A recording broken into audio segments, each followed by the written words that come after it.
Hi there folks, welcome back to the channel.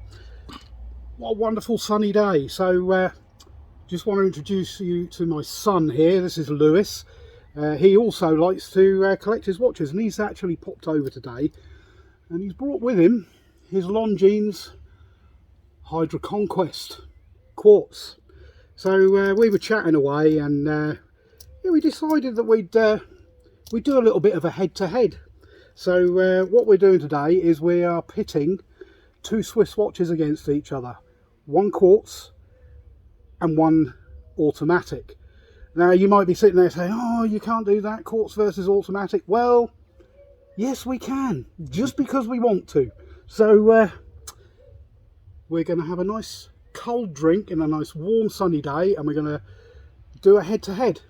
Cheers guys, and we'll see you on the other side of the camera.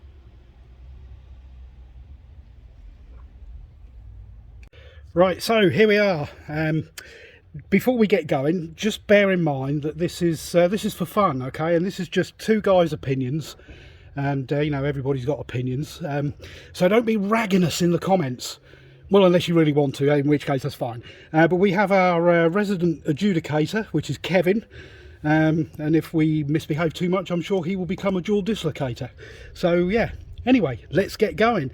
So I shall start off proceedings. Yes. With, by the way, I'm scoring the Longines and Lewis is scoring the Hamilton. That's because that's his, that's mine. So here we go. And the first category we have is for the movement. And I've scored it a 6 because you bought the wrong watch. I mean, it's quartz, it's grab and go, I get all that, it's absolutely fine. But you know, sometimes it's worth just a few extra bucks. Move up to automatic, maybe you'll do that with a future purchase, but who knows, who knows. Anyway, it's a good movement, but it is quartz. Yes. For an extra £100 I could have got the automatic. You could have done that. Would you like to know my yes I would, I'm very interested. I have come on. An 8. An 8, okay, that's interesting. Great movement, automatic. Only reason why I've scored it an 8 is because they've altered the movement in it to what. Yeah, but surely that's a good thing because it gives it more hours. It gives it more hours, but I just find you're not a fan of altered movements. No, okay. So you don't like hybrids. All right, fair enough. Fair enough. But an 8 is okay. I'll settle for an 8 because I'm winning. by 2 at the minute.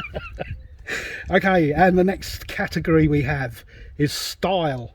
Now, style-wise, I really can't fault the Longines. The only thing that I would say about it is, I know that there's other size versions. There's a 41, but this particular one is just a bit on the big side, even for me. But it's a lovely piece. It really does look the part. It's got a lovely case shape to it.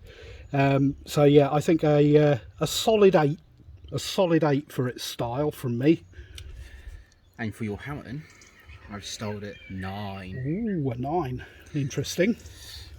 You know, it's very nice size. It's a comfortable size. It's not too big on it. It's that perfect size. It's really nicely styled as well. It's the 40mm case thing, isn't it? Yeah. It's kind of good for everybody. Big wrists, small wrists. It's a watch that fits all sorts of wrists. It's yeah, not okay, yeah, I'll go for with a that. small wrist or a big wrist. Cool. But yeah. And you do realise, of course, that the camera's over here. Yeah. I do realise that. No problem, no problem. Right then, next category. We have fit and finish. Now, again, a solid 8. There isn't really anything that I could say on there that is not very nice or anything like that. I think maybe one of the things I kind of picked up on, but I don't know if it picks it up on the camera at all, is just where the lugs sit. It's got solid end links, but it's nice to see those sit flush instead of on the outside of the lugs. So I just feel that's a kind of could be a bit of a nipper or a kind of a hair puller. But you know, that's the only reason I docked it a couple of points. Other than that, fit and finish, I mean, I guess the expression is it's very Swiss. Yes. And fit and finish for the Hamilton. I scored it a 10. A 10. Wow, that's praise indeed. Like, the fit and finish on it is just second to none. I think it's very well put together. It is just very well finished as well. Very nice brushed steel on the sides. You know, it's Cool. Just it is what it is. What you're getting for it. Okay, yeah. So far your scores all make sense. Moving on. Functionality. Now then, as a watch, a piece for telling the time, yes, it's perfect. Does exactly what it says on the tin. 300 meters water resistance on this one. So if you're using it as a dive watch, absolutely spot on. You couldn't really expect anything more from a diver's watch. Yeah, so a solid 8 for its functionality from me. I think this is where we're going to get some. Come on. I've scored it a 7. I had a feeling. I know it's not a dive watch. Functionality as an everyday's watch, it's great. Yeah. But to be classed as a diver's watch, Yeah, go on. there is no, as you can see, it's no diver's extension. No diver's extension. It does And have a screw down crown. It does have a screw down crown though, so it is a diver's watch, but 100 meters water resistant. It's a bit Okay. on the shallow side. Okay. And Say no more. Go on, put it down. Yeah. It's enough. That's enough. I'll take that, I suppose. Next up, the bezel battle. I knew this would come. I've given it a 5. Why? I can hear you say it's Swiss. It should be brilliant. Well, no, it's not. No. It's what are these smooth bits all about? That's exactly where you want to grab a bezel, and there's no grip there. So you've got to grab it here, and if that pigeon would be quiet, you'd probably hear the bezel. But it's just, it's really, it's tight. I mean, it's very positive. And I know PK horology, if you watch this, you're going to say, well, a bezel doesn't need to move easily because you're a diver and you don't want to argue. I know, but you do need to be able to turn it. And this is actually it's just a bit too on the wrong side of being comfortable to use. 120 quick click bezel. I mean, it's got no back play as you would expect from something like this. But yeah, those smooth bits, no, not for me. Not for me. So 5. 6. Okay. I did wonder. It's a 60 click bezel. It's very nice, but the grasping of the bezel, it's very tight. Yes, it is. It's borderline needing some grease and extra ball bearings to help move it about. It is quite tight. It's not. I would say the Longines has got more easier turn than what the Hamilton does. Well, let's have a look. I would say they're pretty similar, to be fair. Yeah, I think it's difficult to separate the two from an action point of view. No, I mean, no, you're right. It is quite tight, to be fair. And being a 60 click, yeah, you've got further to travel between your clicks. So yeah, okay, yeah, I'll accept the 6. I'll accept the 6. Okay. Next category. Right, before we... Well, no, let's reveal the category, and we'll reveal the scores, obviously. And then we'll run the footage. Ah, the loom battle. The loom. I believe it is the loom next. I believe it's the loom, so what we will do is we will draw this down, and we will show the scores. Yes. And then I'll add the footage in, and then we will discuss. Okay.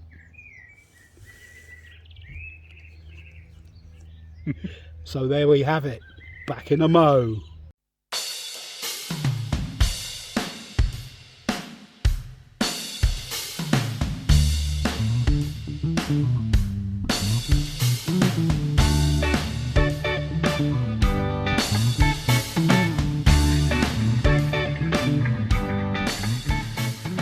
So there we have it.